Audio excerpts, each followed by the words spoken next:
Assalamualaikum warahmatullahi wabarakatuh. Alhamdulillah.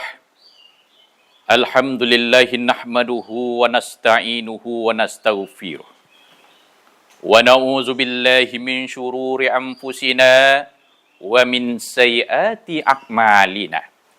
May yahdihillahu fala mudhillalah wa may yudlil fala hadiyalah.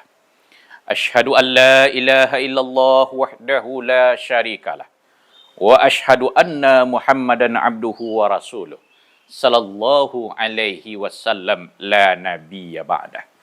Allahumma salli wa sallim wa barik ala Muhammad wa ala alihi wa ashabihi wa man tabi'ahu ila yaumil qiyamah. Faqala Allah ta'ala fil Qur'anil Karim, a'udzu billahi minasy syaithanir rajim. Bismillahirrahmanirrahim. Wa kadzalika ja'alnakum ummatan wasatan litakunu syuhada'a 'alan nas wa yakunar rasulu 'alaikum syahida. Shadaqallahul azim. Dan demikian pula kami telah menjadikan kamu umat Islam, umat pertengahan, agar kamu menjadi saksi atas perbuatan manusia, dan agar Rasul Muhammad sallallahu alaihi wasallam menjadi saksi atas perbuatan kamu. Maha benar Allah dengan segala firman-Nya. Quran surah Al-Baqarah ayat 143. Para pemirsa, sahabat-sahabatku sebangsa dan setanah air dimanapun berada, puji syukur marilah sama-sama kita persembahkan kehadirat Allah Subhanahu wa taala. Alhamdulillah sampai saat ini, bahkan sampai detik ini, kita selaku manusia sebagai hamba Allah dimanapun kita berada dan siapapun kita, apapun pangkat dan kedudukan kita, yang namanya manusia, semenjak dari Nabi Adam sampai manusia terakhir yang hidup di dunia ini, tidak satu pun di antara mereka yang terlepas dari nikmat, karunia maupun hidayah dari Allah Subhanahu wa taala. Dengan adanya nikmat iman, nikmat Islam, nikmat hidup serta nikmat sehat, dan masih terbukanya hidayah kepada kita, sehingga kita mampu melaksanakan ubudiyah kita kepada Allah dan menjalankan aktivitas kita sehari-hari. Kemudian salawat dan salam marilah selalu kita mohonkan kepada Allah, semoga selalu tercurah kepada Nabi kita, Nabi Muhammad sallallahu alaihi wasallam. Rasulullah adalah uswatun hasanah, contoh teladan yang baik bagi kita, sebagaimana Allah telah mengatakan dalam Al-Quran di dalam surat Al-Ahzab ayat yang ke-21, laqad kana lakum fi rasulillahi uswatun hasanah. Sungguh pada diri Rasulullah itu terdapat contoh dan teladan yang baik untuk kita semua. Para pemirsa, sahabatku sebangsa dan setanah air dimanapun berada, kita dalam kesempatan ini diberikan amanah dan kesempatan untuk mengikuti lomba Pildamor, pemilihan dai moderasi yang dilaksanakan oleh IPARI, Kementerian Agama wilayah Sumatera Barat, yang mana kami atas nama Andrizon SHI, penyuluh agama dari pimpinan daerah IPARI Kota Solunto, ikut berpartisipasi, ikut mengambil andil. Maka dari itu, dalam kesempatan ini, judul ceramah agama saya adalah moderasi dalam praktek keagamaan sehari-hari.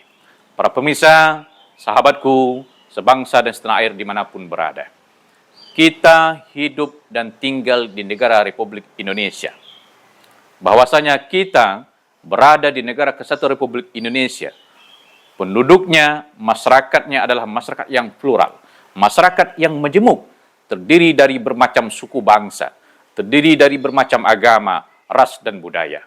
Maka daripada itu, maka perlu dalam kehidupan ini kita menerapkan nilai-nilai moderasi beragama, agar tidak terjadi kesenjangan, agar tidak terjadi perpecahan, karena kita ingin mewujudkan negara ini negara yang bersatu, negara yang menjalin terjadinya sebuah kedamaian. Maka daripada itu, perlu kita menanamkan prinsip-prinsip nilai moderasi itu. Untuk mengatasi itu, jauh-jauh sebelumnya, Kementerian Agama Republik Indonesia telah mencanangkan ada 7 program unggulan. Salah satunya adalah moderasi beragama, yang artinya adalah bagaimana cara pandang kita dalam menjalankan beragama itu. Kita tidak mengubah, tidak mencampuri masalah akidah, masalah ibadah, dan masalah tauhid kita, dan termasuk orang-orang yang berbeda agama dengan kita. Kita saling menghormati mereka, saling menjaga persatuan dan kesatuan, saling menjaga toleransi. Tujuannya apa? Agar tujuan bangsa ini bisa tercapai. Walaupun kita berbeda-beda, walaupun kita berbeda suku, bangsa, dan agama, tetapi disinilah letak indahnya hidup di dalam dunia ini. Maka untuk itu, sebagai warga bangsa Indonesia ini, perlu kita pupuk dan kita tanamkan moderasi beragama itu.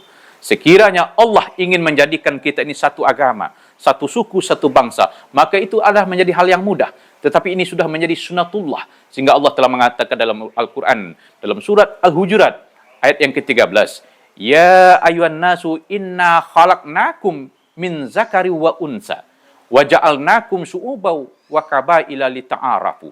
Wahai manusia, kami telah menciptakan kamu dari seorang laki-laki dan seorang perempuan.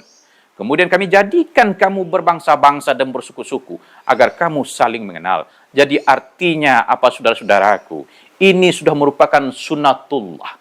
Sudah merupakan ketetapan Allah. Maka daripada itu, maka perlu kita sesama kita saling menghormati, saling menghargai, dan saling toleransi. Sebagai contoh bagi kami di kota Soalunto, salah satu yang sudah dicanangkan adalah Kampung Moderasi, yaitu terletak di Kelurahan Tanah Lapang, Kecamatan Lembah Sekar. Kalau kita lihat di Tanah Lapang itu, rumah ibadah umat Islam dengan rumah ibadah saudara kita yang Muslim, katakanlah yang Kristen, masjid dan gereja berdekatan. Selama sudah puluhan tahun, bahkan ratusan tahun, kalau kita lihat dalam cerita dan sejarah selama ini, tidak pernah terjadi yang namanya pertikaian, tidak pernah terjadi yang namanya perpecahan, tidak pernah terjadi yang namanya fitnah dan segala macamnya. Mereka saling menghormati, saling menghargai. Umat Islam menghormati saudara kita yang non-Muslim beribadah. Orang non-Muslim pun menghormati kita umat Islam yang sedang beribadah. Dalam hal masalah sosial, mereka juga bekerja sama, saling bantu-membantu, saling bahu-membahu. Istilah di Minangkabau juga, saciok ba ayam, sadancang ba basi. Kemudian tibo di kabailo, mereka bahimbauan. Tibo di kabar duka, mereka bahambauan. Artinya apa? Kalau seandainya ada di antara mereka yang melaksanakan pesta pernikahan, misalnya umat Islam juga mengundang saudara kita yang non-Muslim. Yang non-Muslim pun ketika mengadakan pesta atau pernikahan, mereka juga mengundang kita yang Muslim. Bahkan ketika mereka mendapatkan musibah, bencana dan segala macamnya, mereka saling tolong-menolong, saling bantu-membantu. Sesungguhnya praktik moderasi kehidupan beragama ini telah diterapkan dalam kehidupan masyarakat, terutama dan khususnya di Kelurahan Tanah Lapang, Kecamatan Lembah Sekar itu.